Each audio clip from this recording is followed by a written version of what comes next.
Hi, good afternoon. A very warm welcome to all. It's been a power-packed day on day one, where Honorable Prime Minister, ministers, delegates spoke a lot about the strategic telecom sector and how 5G is going to unleash the potential, which is going to, to the success of the digital billion dreams. I think that's where the innovation comes to the center stage. When the innovation is the bridge between the challenges and the opportunities, open architectures is such of the leading innovation. To take this intent forward, we would be discussing today on Open RAN, building innovation and vendor diversity in the marketplace. A quick introduction, myself Yogesh Sharma, Director with KPMG, and would be moderating this session. With me, I have the fellow panelist and the keynote speaker. To start with, Mr. Puneet Sethi. He's a Senior Vice President and General Manager at Mavenir, has more than 2 decades of experience in wireless and telecom industry for building products. Please come on the stage, please. Further, we have Mr. Azhar Sayeed. He's the Chief Technologist, Global Communications, a veteran with 25 years of industry experience with end-to-end solution delivery for the top-notch service providers. Please welcome on stage. We have Mr. Murali, who is from Meta, has more than 20 years of industry experience. Would like to welcome him on the board. We have Mr. Ritesh. He's a Senior Director and Head APAC for Engineering in Capgemini. He has 20 plus years of experience in communication, networking. Welcome, Mr. Ritesh. We have Mr. Vikas. He is an Assistant Vice President at Geo of Production and has more than 20 years of experience in radio and the RNC's development. Please come on stage, Mr. Vikas. We have Mr. Gilles, who has come to India for this. He's a Senior Director, Business Leads, Data Center and Communications. Group at AMD. He has more than 30 years of experience. We have Mr. Rajesh, the EVP for Vodafone India. He has more than 30 years of experience. And then we have Mr. Ajay, who is the Director and Head of Networking India, more than 25 years of experience, accelerated the cloud and IoT journeys for Intel. To start with, I would like to invite Mr. Puneet, as a keynote speaker, to share his views on the importance of Open RAN and how it is important for the industry and what would be the significance going forward, because that's a very important way to look at the networks as a virtualized. I would like to invite Mr. Puneet. Over to you, please. Thank you. Thank you for the opportunity, and thanks. And thank you everybody for sticking here. I think this is going to be some interesting discussion. It's a quite interesting topic from my perspective, and really exciting time to be here at IMC, especially given the timing of 5G launch, what was announced yesterday, all the aggressive timelines the different CSPs will target to provide 5G coverage here. I mean, one of the things that you probably saw yesterday is also is that India has now the opportunity to learn from all the previous 5G deployments that have happened in other parts of the world, and you can start from the use cases. You saw real use cases in education, in security, in worker safety on display yesterday, and you can work backwards from the use cases, figure out what the right network architecture is, and kind of go from there. And that's where you have the CSPs have the options to pick the right network architecture, and Open RAN becomes an interesting topic if you kind of see from that perspective as to how it would help achieve some of those requirements, some of those use cases.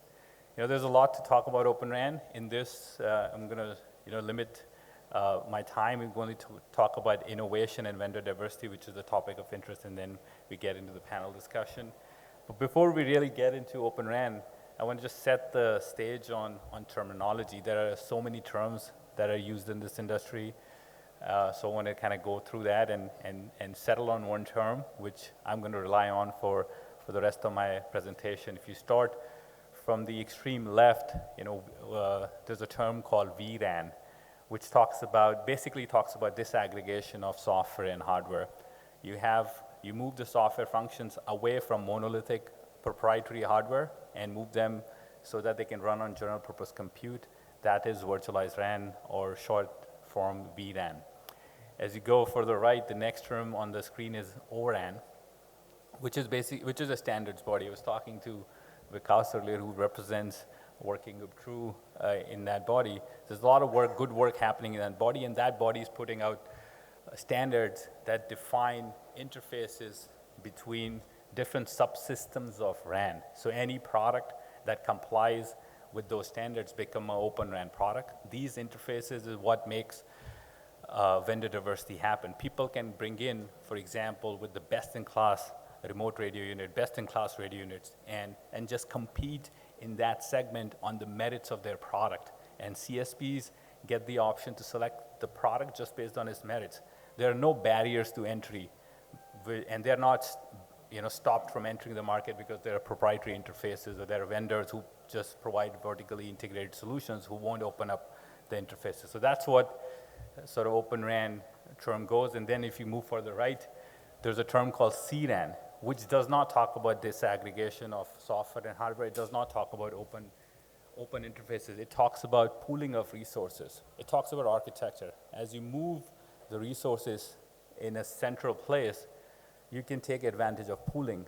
Otherwise, you would be provisioning resources for the maximum loading at each site, but that's not happened. That's not a real life scenario. Some sites may be running at maximum loading, some sites may be running at less than maximum loading. So if you pool resources, you can plan for the average case and thereby get some savings. So that's CRAN. Move further right, it's Cloud RAN, which is a step on top of vRAN, where it's not just about disaggregation of software and hardware. You're now making these software functions cloud native, benefit from the innovation that has happened in this space, from automation, CI/CD. These functions could be deployed in private cloud, public cloud. Again, this term does not talk about open interfaces. Cloud RAN could be based on proprietary interfaces, and that's what gets thrown out in the industry. People use this to confuse. They say we are Cloud RAN, but that doesn't mean that they are open. It just means that they're running software as virtual machines or containers on top of hardware. The rightmost term, which is what I think we're going to settle at for this presentation, is what I call Open vRAN.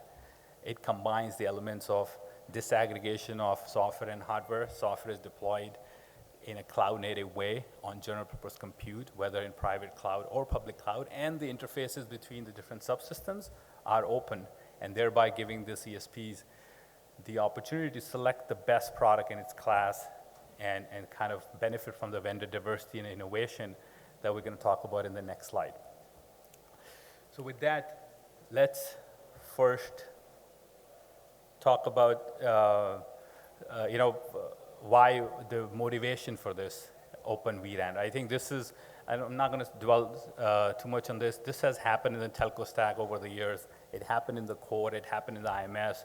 All those products used to be monolithic black box hardware. They migrated to a model where it's software running on general purpose compute. That brings automation, that reduces TCO, that allows you to scale up and down, create pay-as-you-go models. All that stuff now applies to Open vRAN as well.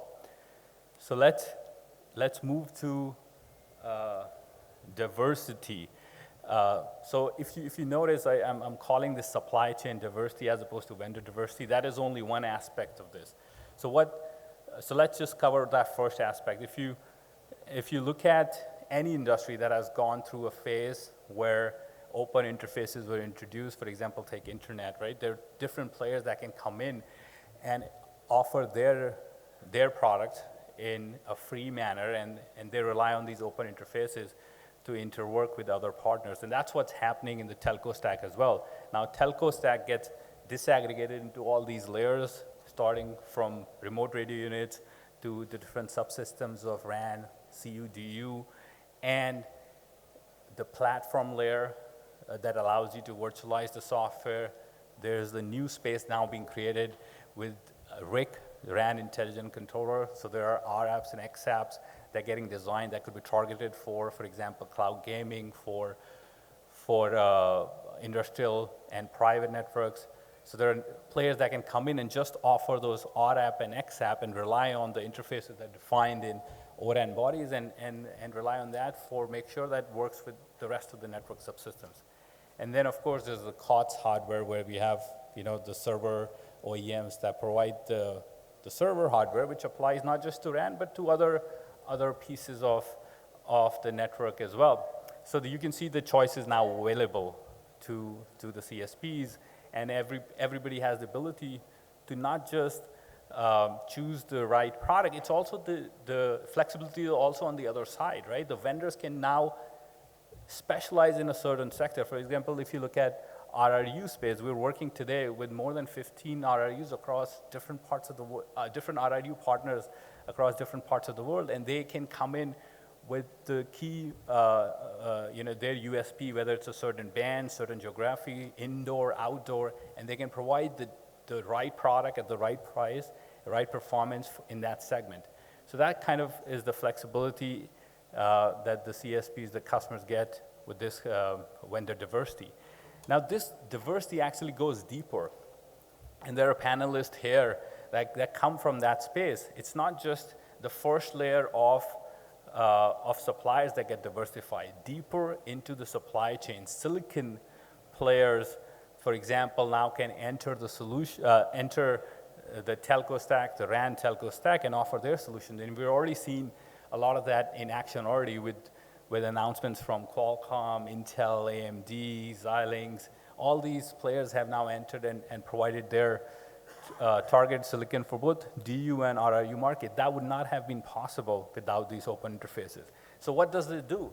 These guys are making a ton of innovation in their own spaces. All that innovation, whether it is in process node, in power consumption, ability to process data, all that is now available to RAN as well. So that's the benefit. And the same thing applies to on the cloud side as well. All the innovation that's happening on the cloud, AWS, Google, Red Hat, VMware, all these guys doing, bringing new tools for automation, CI/CD for their IT customers. That immediately becomes now available to the RAN industry as well. So that's the next level of diversity that gets enabled with this, which I think is a key stuff. And there are other things that we cannot foresee today, but that's what open interfaces does to any industry. It just creates this flurry of activity, and new people can come in with their ideas, their products, and lowers the barrier to entry for any new entrant.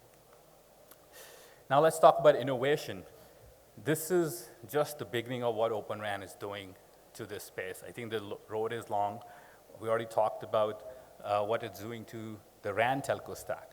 But as you have these now software functions running on public or private cloud, you start to think, what else can I put in that general purpose compute? There is a cell site router placed next to the DU that aggregates the traffic back to the network, the rest of the telco network. Why does it have to be a separate box? It can just become a software function on the same server, and you get pooling across network functions. So that's the other place. Now you see vCSR getting integrated on the same DU hardware. We already talked about what's happening in public cloud, private cloud, gives CSPs the options to use one or the other or both in hybrid cloud. That's already happening in a large network in US, thousands of sites in a hybrid cloud environment, leveraging the tools of public cloud, and also at the same time for certain network function, leveraging the control offered by a private cloud. And this keeps going in terms of the inline, I already talked about the silicon innovation that's available now to the RAN space, and how that's, as we move further into advanced AI ML use cases, we expect a lot more of that become readily available to RAN space. It does, a lot of these players, NVIDIA, they're investing a lot of dollars into developing these AI ML capabilities natively into silicon. You don't have to rely on one player to make investment into their vertically integrated stack. You can now leverage the whole investment that the silicon industry is making into RAN. And then this evolves, with advanced 5G use cases, microservice architecture, and so forth. we see that innovation pace is going to pick up with Open RAN. This is just one example. Just want to kind of emphasize the previous example that I mentioned about private clouds. Kind of puts it in a picture, it explains that in a form of a picture, how you can have certain network functions deployed on a public cloud, whereas certain RAN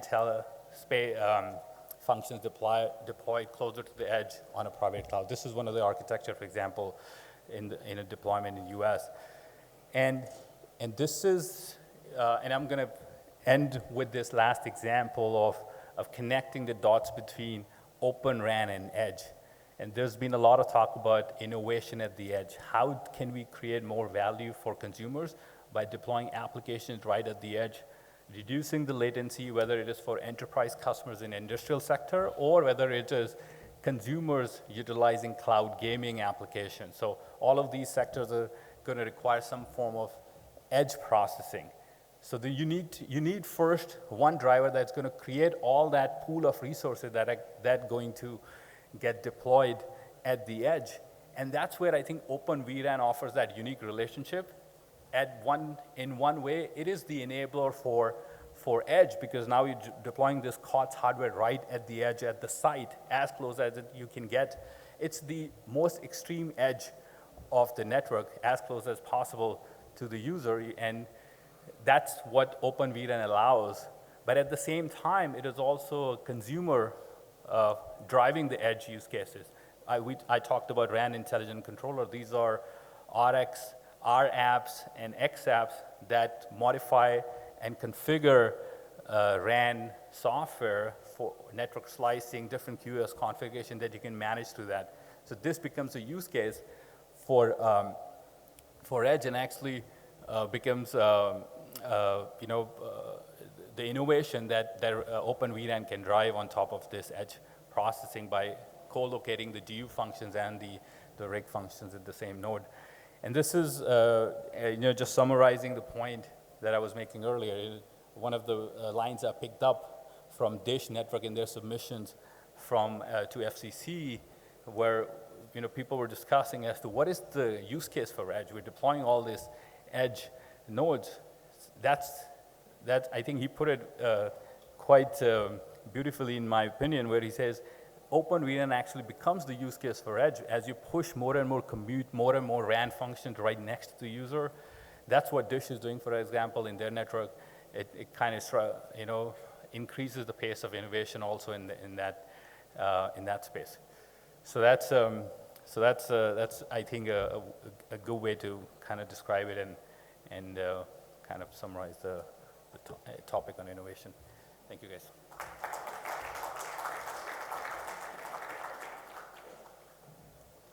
Thank you, Puneet. So we have Mr. Azhar, he's going to present his thoughts. Good afternoon. Awake? Everybody's awake? Thank you. All right, maybe they can load my presentation in the meantime. Well, the good part is when you hear these different opinions on a panel, either you get thoroughly confused or it becomes very, very clear. So this is one of those moments where you're going to get a little bit more confused before it becomes clear. All right, let's do this. Oh, no, not the last slide, please. Not the last slide.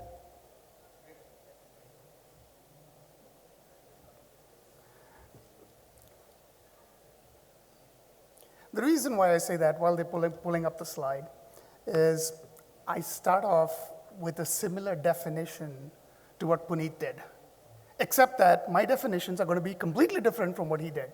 So the first slide is going to confuse you thoroughly. In order to avoid that, what I'm going to do is I'm going to skip it. All right? This is what I was talking about. Open RAN, Open vRAN, Open Cloud RAN, Open this RAN. You know what? Just remember one thing, the bottom punchline on that particular slide. Open RAN does not have to be virtual, and virtual RAN does not have to be open. And as far as me being a cloud player, the stance that he took, Open vRAN, I'm going to take it Open Cloud RAN. That's fine. Let me just go a little bit deeper, and now let's get down to business. What does that mean? Well, the topic that we're dealing today with is innovation and ecosystem. How does Open RAN drive innovation, and how can we build a better ecosystem around this? So if you already saw Puneet explain a little bit in terms of how the RAN function is disaggregated into RAN DU, RAN CU, how there are different interfaces that are defined by O-RAN Alliance, and that allow you to create some level of interoperability. I totally agree with him on this point, though, which is Open RAN Alliance and those interfaces that it's defined with the 3GPP RAN DU, RAN CU approach has definitely allowed a new ecosystem to emerge.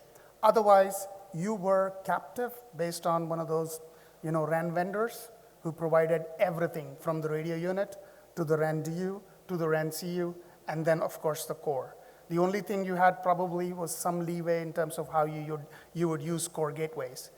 This architecture has allowed you to completely disaggregate those components. Now, there's still a lot of scare tactics that are applied by different vendors in terms of, oh, you can't mix and match some of those components. Probably true, probably not true. You dependence on the vendor. You go ask the vendor and say, which RRUs you have tested? You already heard the answer from Puneet. He said 13, 15. Good, right? And there are other people who are doing this. So there are players who have emerged in this ecosystem, utilizing and building capability with different RUs. Now, there is another type of disaggregation that has happened here. What is that? It is separation of hardware and software, which allowed us to create a cloud layer in between that particular hardware with hardware acceleration, and then drive software on top of that using RAN as a software. So RAN CU now becomes a software. RAN DU becomes now a piece of software. That is delivered to you on a cloud layer, which is actually creating an abstraction from the underlying hardware. Now, what that cloud layer allows you to do is extend that piece from your data center all the way out to the edge, which is what he was actually talking about as well, from the context of edge use cases, the same cloud layer, and then run not only RAN components on top of it, but other edge applications on top of it, and run things like RAN Intelligent Controller. Now, what is that RAN Intelligent Controller? He kind of alluded to it. This is where I'm going to spend a little bit more my time to explain that. But one important topic, disaggregation definitely allows in more innovation, for sure, and we've seen that in terms of bringing new ecosystem partners together, new groups of people together, driving costs down, and providing better scale overall. Now, one would say, well, how does disaggregation bring better scale? Because disaggregation means I need to do integration somehow. And when I need to do integration somehow, that's almost an antithesis to saying, well, how do I then scale that much better? Well, what happens is when you do disaggregation, and when you actually separate that hardware layer from the software and create that particular abstraction model, now you can drive automation. Now you can drive a telemetry model. Now you can drive an analytics-based ops model. That changes in terms of how you operate this particular infrastructure. And that drives a lot of innovation in terms of how you actually build new infrastructure and how you actually address some of those new requirements. So it allows really you to drive and ride that commercial silicon wave. It allows you to provide better density overall. It allows you to actually provide better aggregation in terms of, I was talking to a provider in Japan just less than a month ago. And they said, we do not have space in our central offices. I cannot afford to put a single socket server, 2 socket servers in my central office anymore to host RAN CUs. I need a much higher aggregation than the 2 socket server with 24 cores each. I need somewhere around 100 cores, 80 cores on that machine, and I need to be able to aggregate it quite a lot. Two problems driving this. 1, no space. 2, no power. Not enough power in those central offices. So it allows you to aggregate that many number of DUs, that many number of CUs, depending on your operational model, depending on your deployment model, when you disaggregate this particular hardware and software. So there comes in some new ways, new methods of deployment, new methods, and new ways of operations, and some innovation in there. cloud native model actually helps a lot with this in terms of how you create that particular abstraction, how do you enable that hardware for this particular piece of software to use. And more importantly, as I was talking to you about, there is an aspect of sustainability in this. There's an aspect of automation in this that you can actually provide and extend that automation model that you built for your data centers, for your edge data centers, now all the way into the RAN. Now, when you look at the cloud platform itself, the cloud platform needs to have certain capabilities, certain behaviors for you to be able to go deploy all these different RAN workloads. And that is critical because once you have those capabilities, real-time capability, ability to address low latency, then you can light up new use cases and new applications on top of it. So using real-time kernel and real-time capabilities allows you to light up a service like ultra-reliable low latency capability. Now, ultra-reliable low latency as a buzzword gives rise to what? New MEC edge services that you need that are low latency stuff.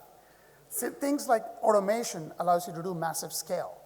Massive scale means you can now go light up massive IoT capabilities on that particular infrastructure. So these things become important, and that cloud layer needs to be able to abstract and support that properly. Now, the second thing is when you deploy RAN, you're now deploying it at thousands and thousands of sites. What does that mean? You need the ability to go provision that many number of sites.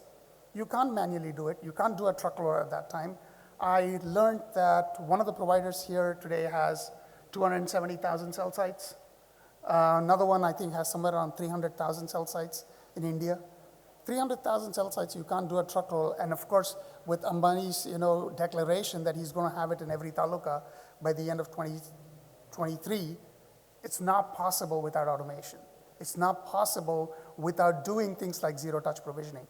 How do you build that? How do you get that? That's built on top of that particular cloud layer. To be able to initialize hardware, to be able to configure hardware, to be able to remotely manage hardware, to be able to complete that operations across using that particular cloud layer. Now I'm going to spend a few minutes on two slides. One is what is called as RAN Intelligent Controller. There's a considerable amount of functionality that was only driven by the RAN vendor through their own management software to go tune the RAN, to optimize it, to actually allow it to manage to different types of use cases. That now changes with this whole RAN Intelligent Controller concept, where you can actually build what you call as XApps or RApps and run them on top of the infrastructure and then allow you to go tune that particular RAN. Now, what am I talking about? I'm talking about these different types of use cases. These are some examples, multiple providers trialing multiple different types of use cases where you're running things like optimization, dual connectivity, automatic neighbor relations, ANR capabilities, spectrum management and awareness, right? Things like cell identifiers so that you do some location-based confusion detection. So these are all different types of applications that are developed not necessarily by the RAN vendor, but by third party. Now you run that on top of RIC. RIC gets hosted on top of the cloud platform.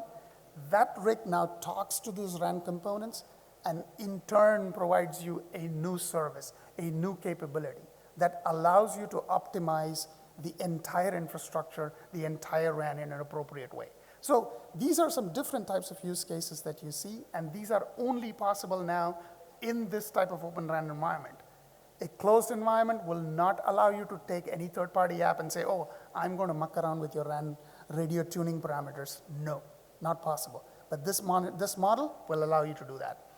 Certainly, what we have seen is ecosystem mushroom in terms of those different vendors coming together to test their RAN radio with the RAN DU, RAN CU on a cloud platform. Right? And you will see more and more of this as time goes by. Yes, there are some people still resisting, but I think as momentum gets built, as more innovation comes across, you will actually see this expand further and further as time goes by. So, in summary, as a service provider or as a, you define your own RAN strategy. Don't let others dictate what your RAN strategy needs to be. Pick the right vendors, choose the right technology, have that freedom to build that particular operations model that will allow you to scale in terms of your environment, deploying in your particular environment, right?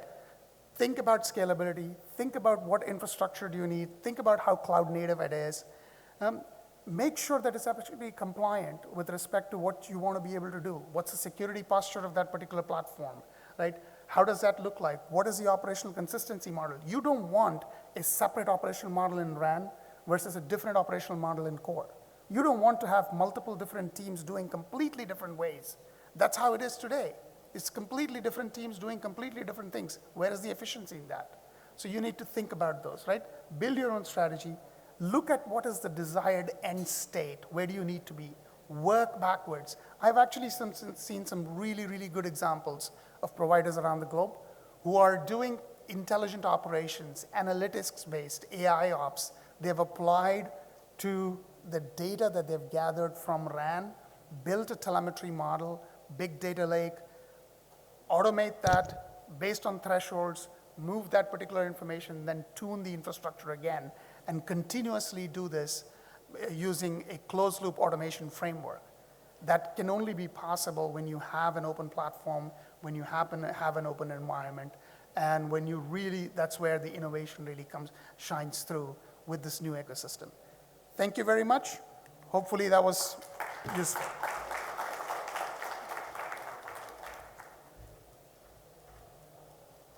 Thanks, Azhar. I think that's very insightful.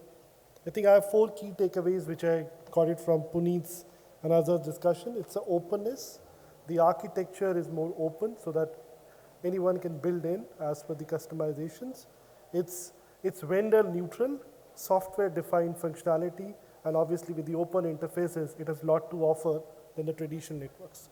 Now I open the panelists for the questions. I have a question for Mr. Murali. We talked about the architecture, we talked about the advantages. What do you think, from a telco perspective, the key benefits they are going to have by implementing the open RAN architecture, and how it is going to bring in the standardization from a hardware and software perspective? Thank you. We heard about the open RAN architectures, the different flavors of these architectures, and the value that it brings to the industry on the whole. I'd like to point out 3 things that is going to benefit the industry when we have these type of open, interoperable, and disaggregated technologies that make up the future RAN networks. First of all, you have flexibility.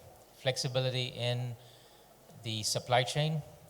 You have options now in the number of vendors that you can pick from for each of those disaggregated components that we just talked about, starting with the RU and moving up the chain all the way up to the SMO, the non-real-time RIC, the near real-time RIC. All of them sit hierarchically in this new architecture. So that choice, I think, is important to have in the industry. And when different vendors bring in different choices, you have innovation. Each vendor thinks about the problem differently. They bring in their own perspectives, their backgrounds in solving those problems, and that leads to innovation. And today, we're at a point where we understand a lot about how traditional RAN networks were deployed, how measurements were made to optimize those networks. And we're now combining the knowledge of RAN performance with AI/ML. And with that, we're able to predict how the RAN would operate at a future point in time.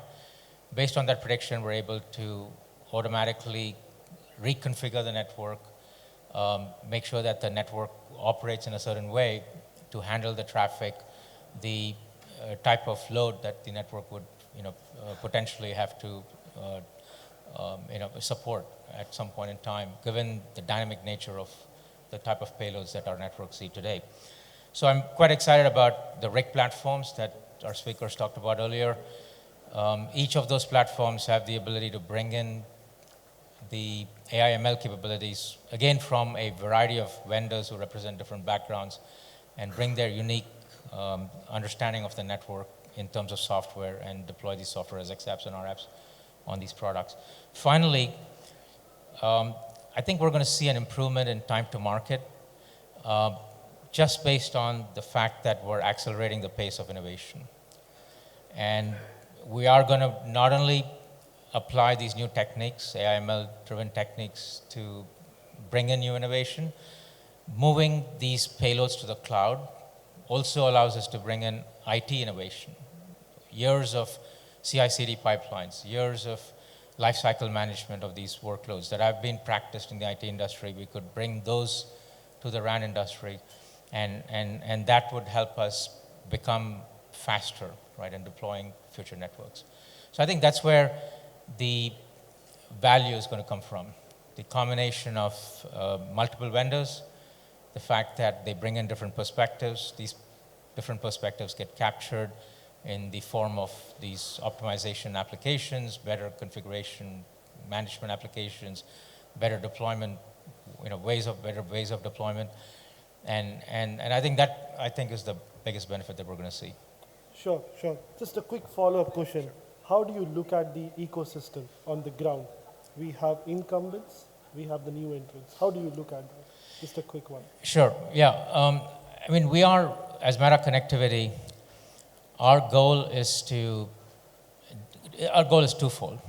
One is to connect the unconnected, which means we have to deploy networks in places where internet access has not been available in the past.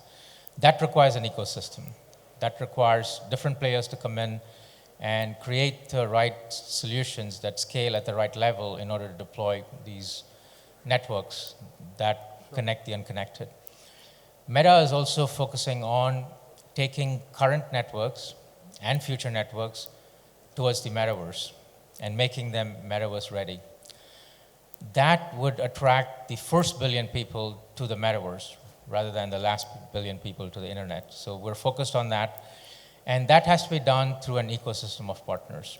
And only the Open RAN architectures allow us to form that ecosystem. In closed architectures, you don't have open APIs. You don't have ways to control the network from the outside. But with the Open RAN architectures, we have the ability now to form these ecosystems, and through the work that we do in TIP. And TIP is an ecosystem of vendors and operators. Operators provide us requirements.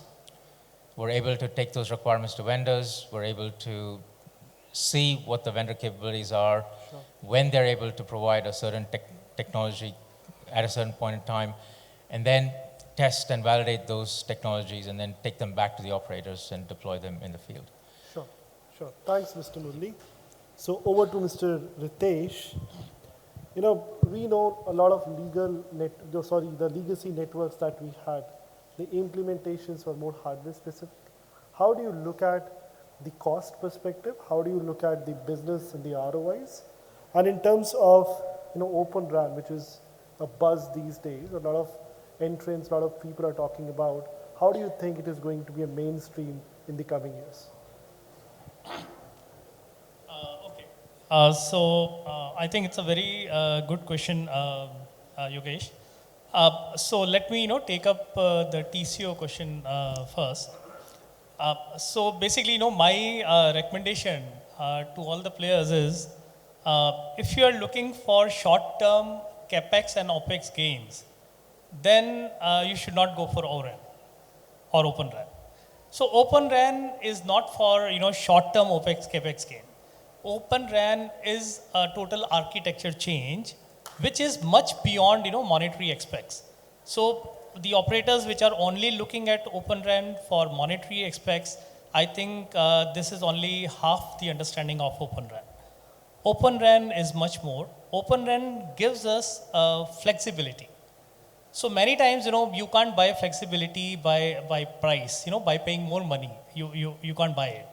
It gives you flexibility. It gives you choice. It gives you accelerated roadmaps. You want to introduce some new revenue generating use cases. Your existing incumbent vendor is not ready. You don't have a choice. You have to wait for the vendor to provide you those cases, and you lose competition, you lose market. So accelerated roadmaps, innovation in use cases, and of course, there will be an accelerated TCO. But the real TCO will not be felt in short term. Because as we all know, when Open RAN has come in, the vendors have already been selected, the networks are already been deployed. So, don't look for a short-term gain because Open RAN deployments will not be gonna greenfield. It has to be brownfield, and there has to be a phased approach.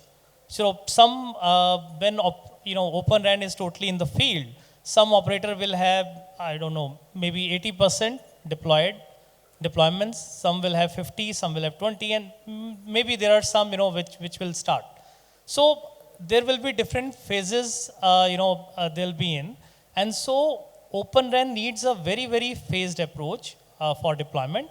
And this will benefit everyone in the industry. This will benefit the operator. This will benefit the new players or the smaller players for whom the doors are closed, and this will benefit the technology and the architecture. So this will benefit everyone, but my recommendation is please don't go for short-term gains. We'll not have short-term gains in Open RAN. Thanks, Ritesh. I think you talked about brownfield and greenfield. I think that's the question to Vikas now. How do you look at the maturity of these implementations?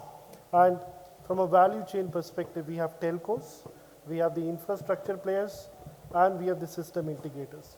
How do you think, in terms of an implementation being effective and efficient, what are the key things we need to look at, considering it's a brownfield or a greenfield implementations? Thanks, Yogesh.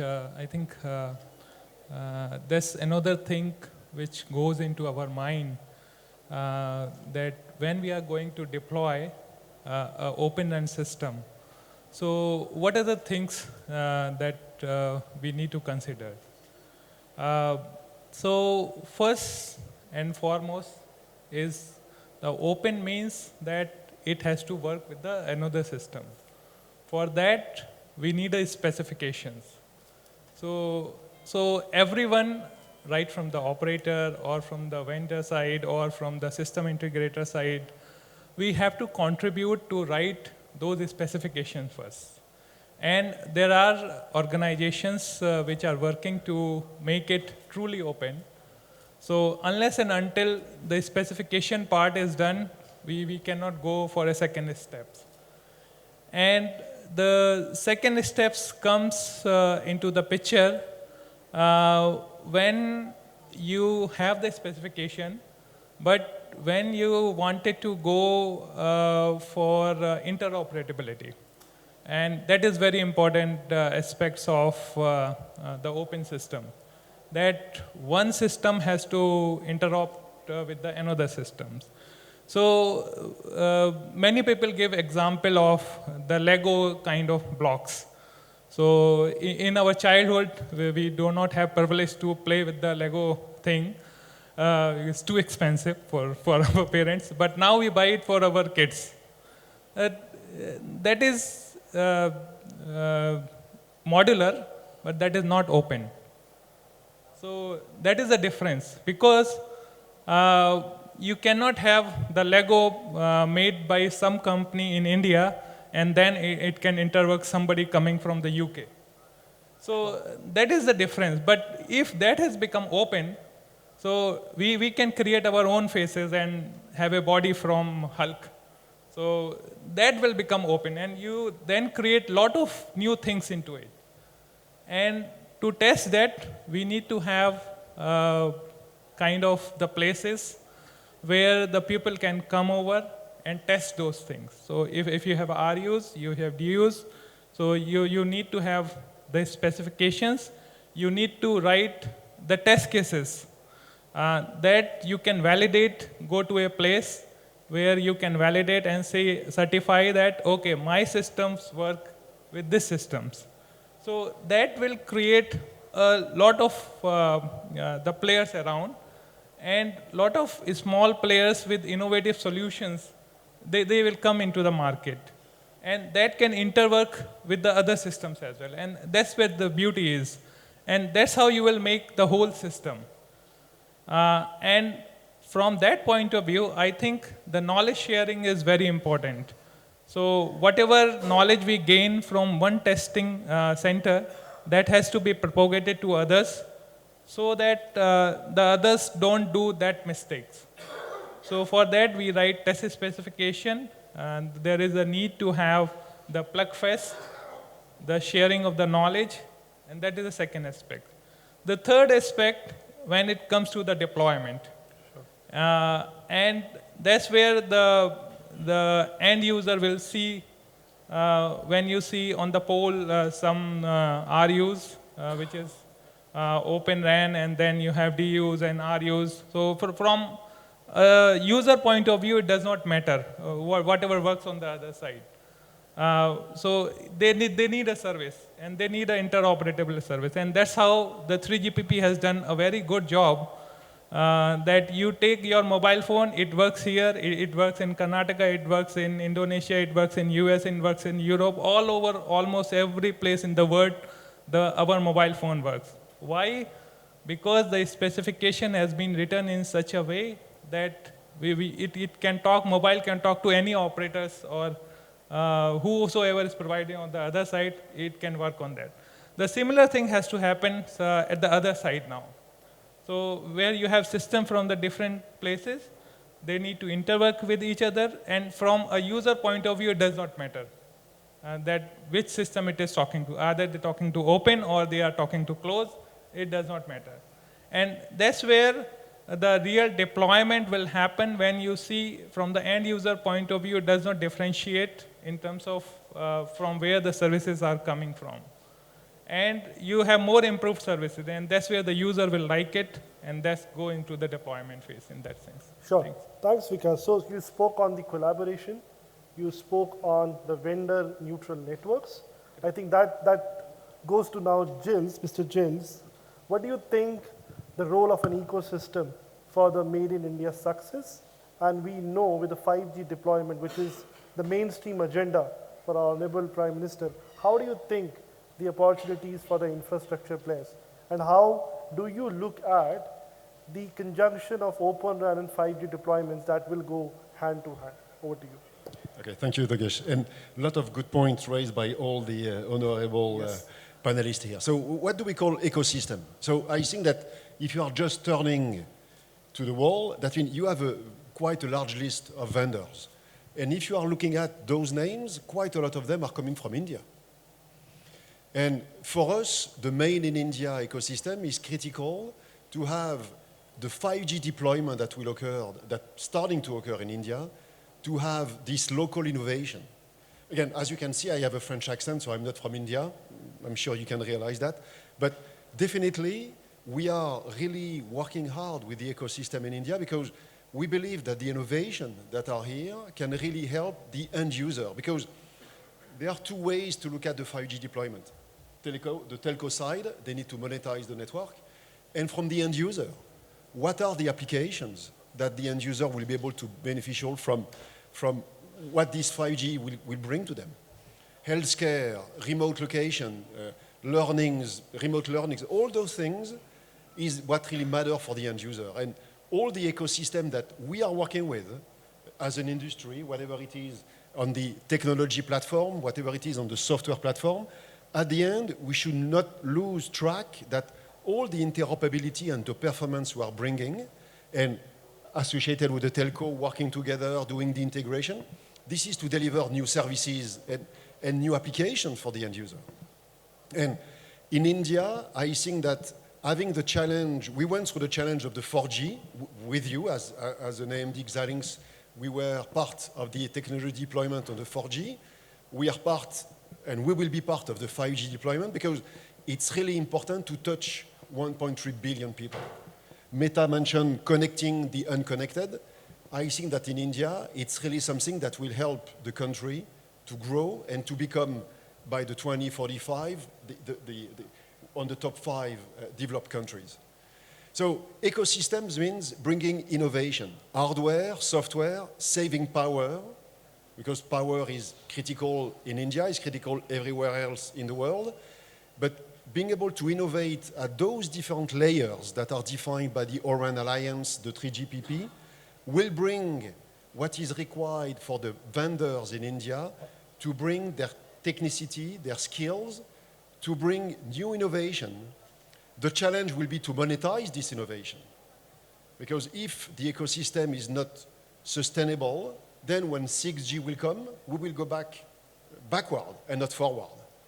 So it's important that we are moving as technology provider, ecosystem supporter, that we are making sure that this ecosystem will be able to monetize their development.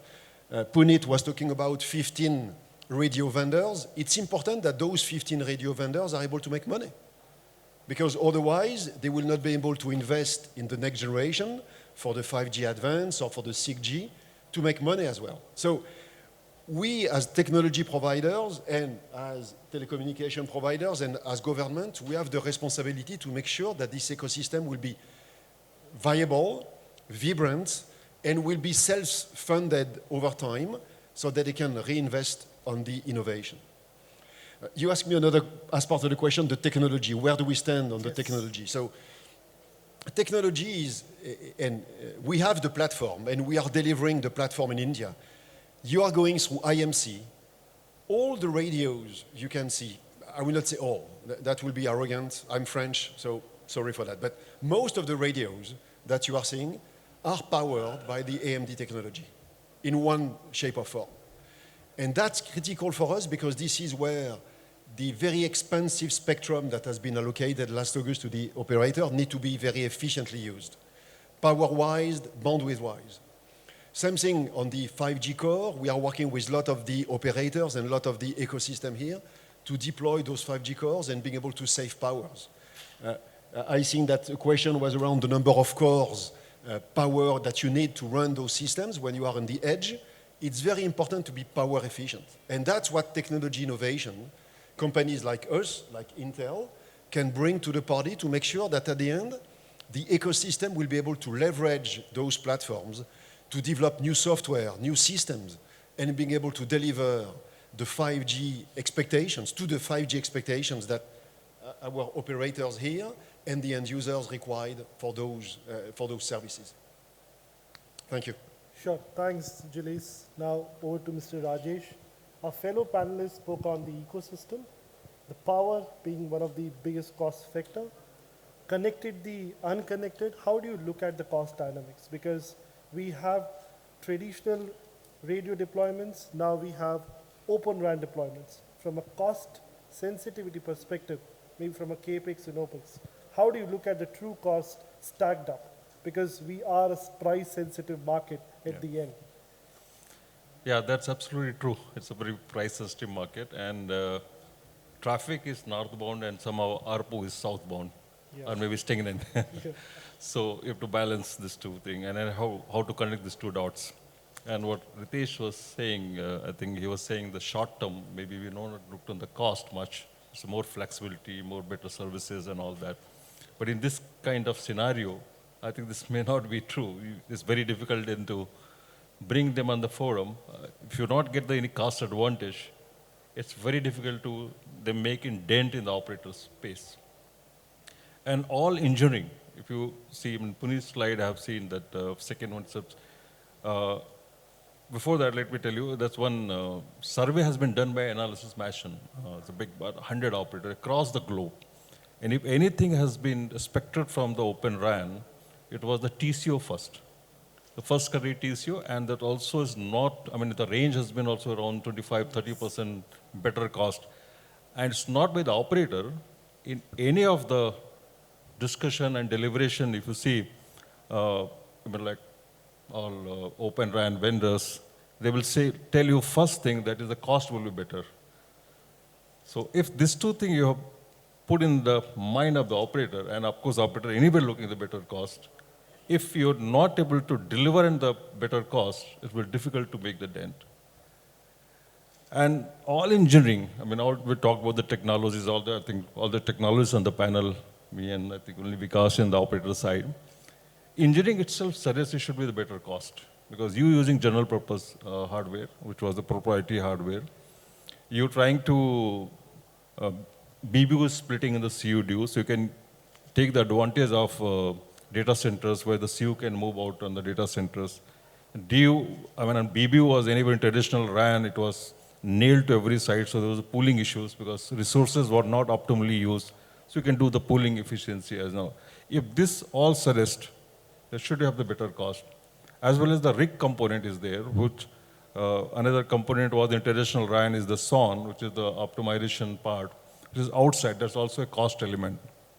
If that cost element also is part of the ORAN architecture, which is RIG, then some of the scaling and the integration of this should have the benefit and it should get a better cost. Coming back on the OpEx side, once you have made the light engineering, because the site has the largely on the energy cost as well as the, the hardware cost, or your form factor, the weights, both is expected to be reduced because you taking the CU first of some capabilities out of that BBU, so it will be lighter.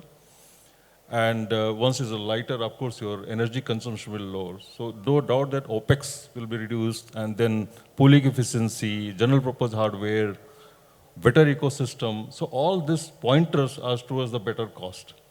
But in particular, it is not true. Somehow, I mean, maybe it's a chicken egg story, that scale is very important. The economics of scale, it has to happen. So that we have to see how we can manage the economic scale, and this what has Open RAN has promising in the market, that it will deliver better service and the low cost should we deliver. Sure, thanks. Please.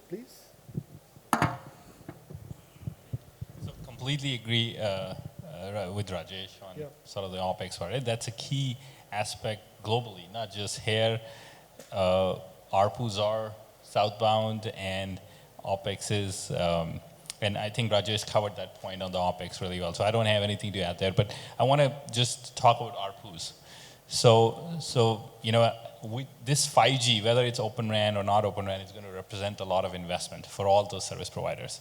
Spectrum, infrastructure, deployment, equipment, everything is going to cost a lot of money. How would you monetize this, right? I think that's the question that at least I think about, and I'm hoping, I think actually service providers also think about that. And one of the ways I think is if ARPUs are southbound, how do you create new sources of revenue?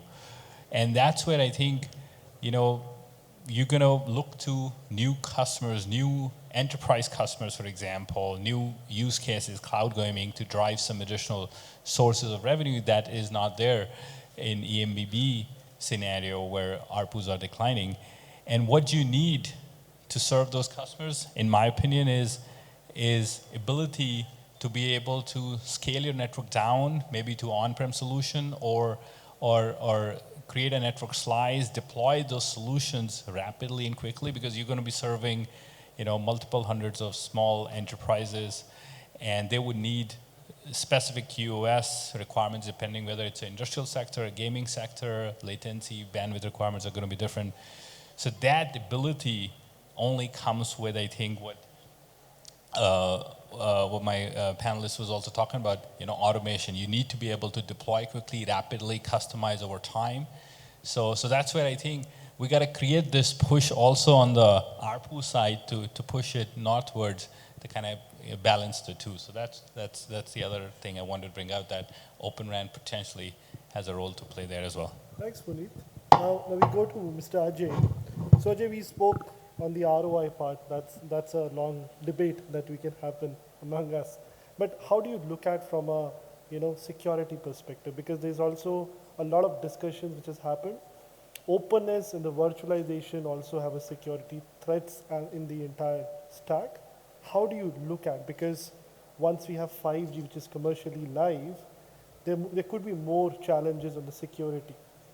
How do you think the Open RAN architectures and the ancillary stuff around that is going to pose the cyber issues or the digital trust issues? And how do you think, from your side, some of the considerations we need to look for? Yeah, thanks for having me here as a part of this esteemed panel.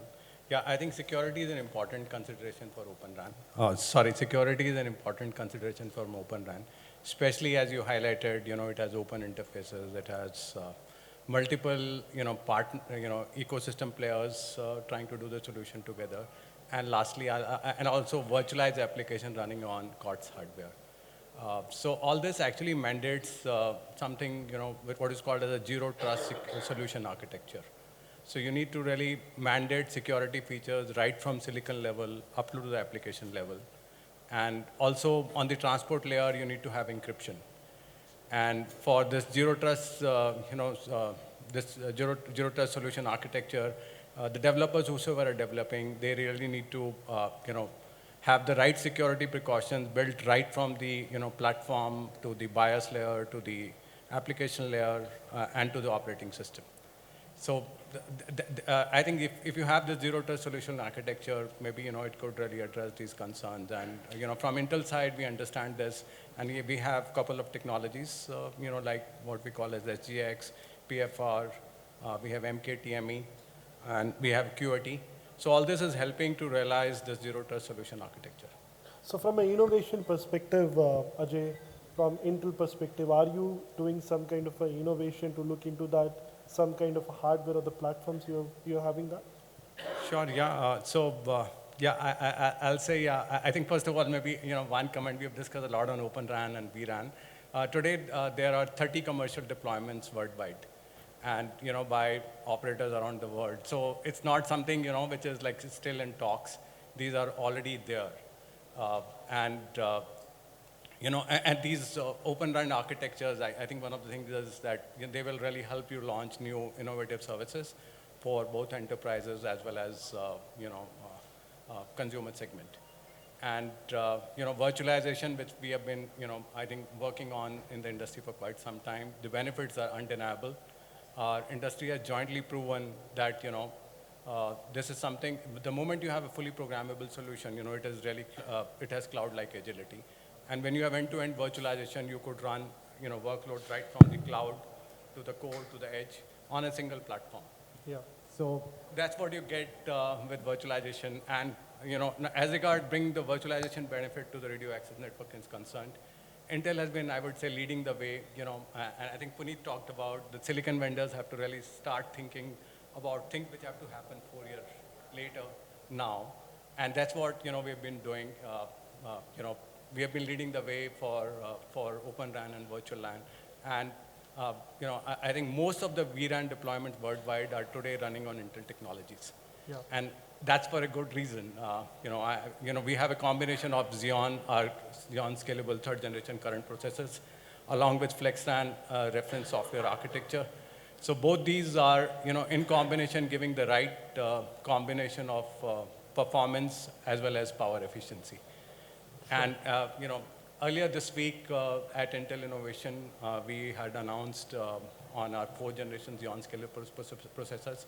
So in that, we are kind of doubling our commitment to Open RAN. And, with the 4th gen Xeon scalable processors, the capacity of the radio access network is going to get doubled within the same power envelope. So this is with respect to obviously our current gen processors. So this will help to improve, the performance per watt of the radio access networks. And in addition, we heard about automation and intelligence. So we have enhanced AI/ML capabilities which are coming into our platform, which will really bring automation and intelligence into the radio access network.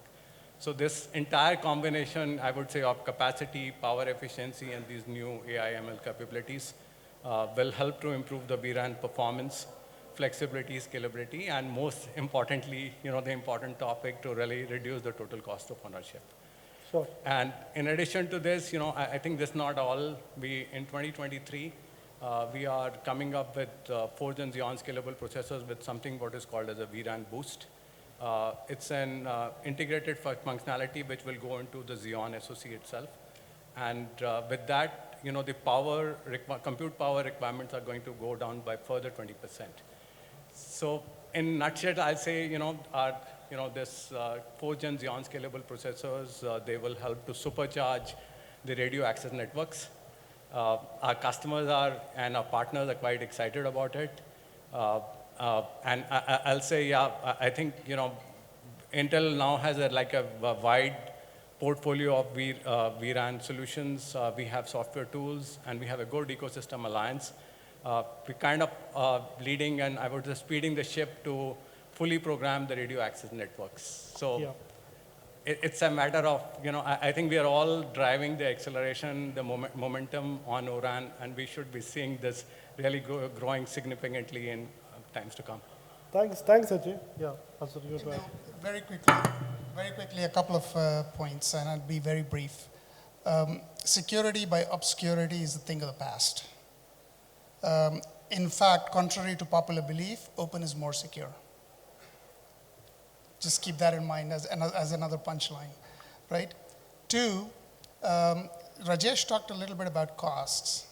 I think today where Open RAN components are, they can pretty much marry from a density and functionality perspective, similar to the current operating model.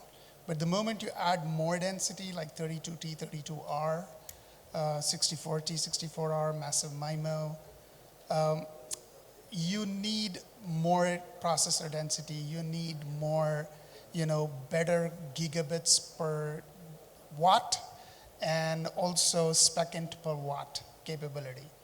And that is coming. That is coming both, from different processor vendors, and hopefully that will further improve the, the performance curve, the cost performance curve in that particular context. So these are the two things to keep an eye on, and to further enhance, how Open RAN can play a role and how actually it can transform the existing infrastructures. Thank you. I think just a quick follow-up. Yeah. No problem. That is a very interesting question related to security, and one of the good example came to my mind. I just want to put it forward that is it like unwritten rule that the house or home has to be keep clean. So when you keep it more clean, when the walls are opaque or when the walls are transparent. I see some videos on Japan, they have a public toilet system with like transparent walls. When you put a money, it become opaque. So the similar thing goes for the ORAN itself. There's a lot of people talking about the security. So closed system does not need to be more secure, but you don't know what is happening inside that. But when you open up this thing, you know that, okay, where is the problem? And who is going to fix it? And where it is going to be fixed? And the organizations are working towards it. They are making the interfaces more open and by design more secure. Instead of finding something later on, okay, bug, and then you try to fix it. But this is like from the specification itself, we are building on more secure system. So I completely agree with Azhar that openness does not mean that it is not secure. It is maybe more secure than what you have in closed system. Thanks. Well, I think that's a myth. I think that's a notable point for all of us, that open is more closed than secure. I think that's a punchline, which I also noted. And I think that's, most of us would be having few queries on that. But I think going forward, it's clearly that, what I understood, the initial deployments would be a mix of both the traditional and open. I think it's more a mindset which is opening up, and over the period of time, it will certainly improve. I think just to conclude, maybe I would quickly pass on to all the panels for a one or two liners to conclude what they think of the Open RAN in driving the innovation. I think how it is going to impact the 5G deployments, if in case you feel so, and with the ancillary technologies around that, how do you think the future lies with? I'll quickly start with Puneet. A quick 1 or 2 minutes, please. That is going to be a challenge covering that question in 2 sentences, but let me try.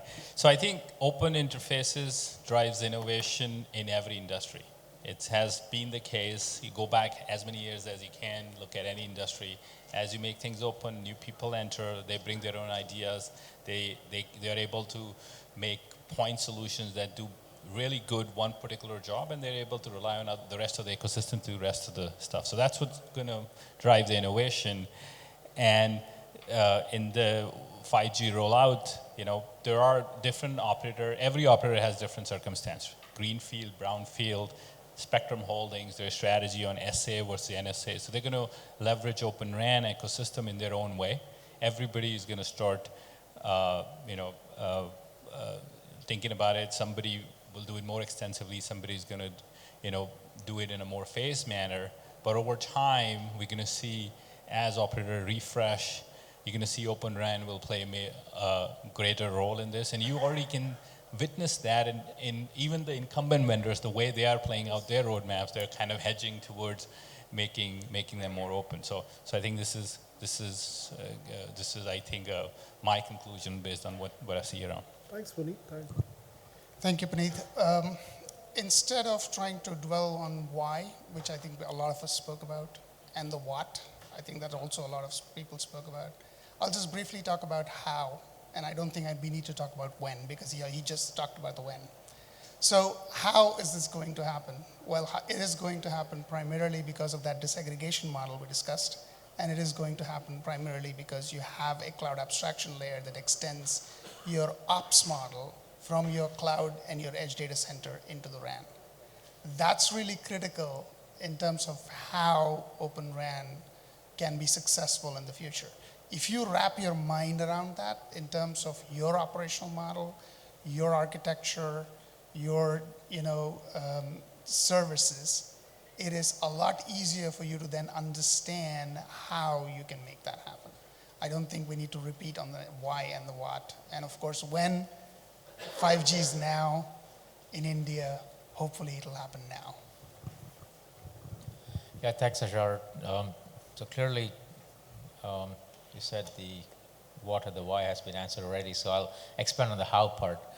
So clearly a lot of work needs to be done. When we saw RAN architecture in the past, it was a single box from a single vendor, and we saw the architectures of Open RAN, lots of interfaces, opening up different components, opening up APIs to those components. And that's going to take some work. There's a lot of specs that needs to be followed and products aligned with those specs. But I think a way in which we can accomplish this is by each vendor focusing on a specific aspect of Open RAN and solving that problem in the best way they potentially can. So if we work together and we pick each piece of this architecture, which clearly is interoperable, and each of the vendors bring in a component that we can bring together. Telecom Infra project has test and validation capabilities where we understand operator requirements, bring together products from different vendors, define test cases, validate these products as those that can work together and create blueprints of those solutions. So I think it's imperative that each of the vendors focus on a part of the solution, and we all come together and integrate our solutions and create that product and get it to market as quickly as we can. Thanks. Thanks. Yeah, thanks, Aggarwal. So Open RAN, I think it's a very wide topic. It is difficult to summarize, but let me give it a try. So first is we are in an open world. So Open RAN is a reality. There have been forecasts which saying 15% by 2026. Whether it is 10 or 20 or 15, we don't know. But Open RAN is here to stay. It's a reality. Second, the deployments, how can they be expedited? I think it needs the whole ecosystem to work together. Obviously, no single party, can make it happen. So it has a concerted effort by all the stakeholders. Number three is in Open RAN, three things are of key importance. One is interoperability, second is testing, and third is security. And of course, there has been to be a totally automated framework based on CI/CD to build, because there will be multiple vendors, multiple releases, which need to be tested with each other, and so on and so forth. And the last but not the least, reduced TCO is one of the benefits of Open RAN. It is not the only benefit. So we should look at reduced TCO definitely, but we should also look at, how Open RAN can enable innovative use cases, which will make the whole game, more lucrative for all the stakeholders. Thank you. Thank you. I will try to answer only in 2 sentences. Sure. So, in my opinion, somebody asked me, what is Open RAN and what it's going to do? The answer is simple. What Android phone has done 10 to 12 years before in our mobile, Open RAN is going to do same using the applications and intelligence out of the closed system to the RAN side. Thank you. That's a great analogy. Thanks, Vikas. Thank you. So we were talking about innovation. So that's great to see the competition trying to catch up with the AMD portfolio. So that's great. But let's go to the reality. So in one sentence, I think we are talking about ecosystem. I will really like you to stop by the AMD booth as the Minister of Telecom did today to look at the ecosystem. We are talking about made in India. We are talking about the India ecosystem for the 5G success. Stop by the AMD booth and you will see all the India ecosystem that we are working with, and that will be part of the deployment of the different telco that are here or not present as well in this panel. Thank you all. Thanks, Gilles. Yeah, if you see, I mean, in Open RAN overall, what we're talking about? We're talking about everything best of breed. So if everything is best of breed, either it's a hardware, it's a software, or we're talking automations, and XApps itself is built in architecture itself, so new innovation services. So innovation is no doubt about it. It's broadening the base, multiple ecosystem will come. If all this is there, it should be the best. I mean, your performance should be also best. So we should able to deliver the best performance possible, because we chosen the best of the breed things. And now this has to be go to in the service model. So we have to, the challenge will be that how fast we can accelerate, how we can achieve the economics of scale, that it can be really deployed, not only limited to greenfield, some rural networks, some small cell segment. It has to go the micro network segment as well. Sure, thank you. Thank you, Rajesh. Yeah, so I think everyone has said a lot, but I'll just like to say Open RAN is reached an inflection point of no return. And yeah, it's not a dream anymore, it's a reality. So that's what I'd like to summarize with. Thanks, Ajay. I think it's very overwhelming to see the leaders, how they think, and the convention towards the development of Made in India and Digital India. I think thanks to all the panelists and the keynote speakers for the time. It's a pleasure to have you here. I think for 2 minutes, if anyone has any question, maybe for 2 minutes, please feel free, because you may not see all the leaders together on the same stage. Maybe any question from anyone? I think I've asked enough already.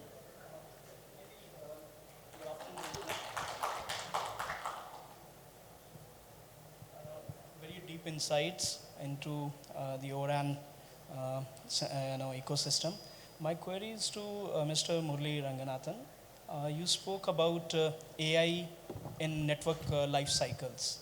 So when you are referring to AI in network life cycles, were you referring to S1, SON type of things, or is it something different, what Meta is doing in this space? Certainly, AI can be applied in different forms. Clearly, the SON solutions of the past did not have a lot of machine learning in it. The technology just wasn't there over the last 10 years for us to apply machine learning to the problems we solved in the past. I think we're at a time now where the data is available through open interfaces, and machine learning, as you know, needs a lot of data, right? The right data. If you don't have the right data, machine learning isn't going to do much good for you. So now that the data is available, we can bring those machine learning technologies to bear and improve both the SON solutions of the past, as well as focus on new solutions that you can bring to near real-time RIC platforms. Because those solutions that you would now start dreaming about for near real-time RIC, where data collection happens fast, control of the RAN functions happens fast, those use cases were never thought about in the past. It was never possible in the past architecture. So that's where a lot of the ML capabilities will be seen. Inference will be in the near real-time RIC. We also are looking at ways to train models in the non-real-time RIC or near real-time RIC, and then push them down even to the CU and DU layers for inference. So not even near real-time inference, but real-time inference down at those layers. So you're going to see a lot of ML going forward in 5G and 6G for sure. I think with this, we would like to end this session. A big thank you and applaud for all the panelists. Thank you for all your time. It's a pleasure to have you.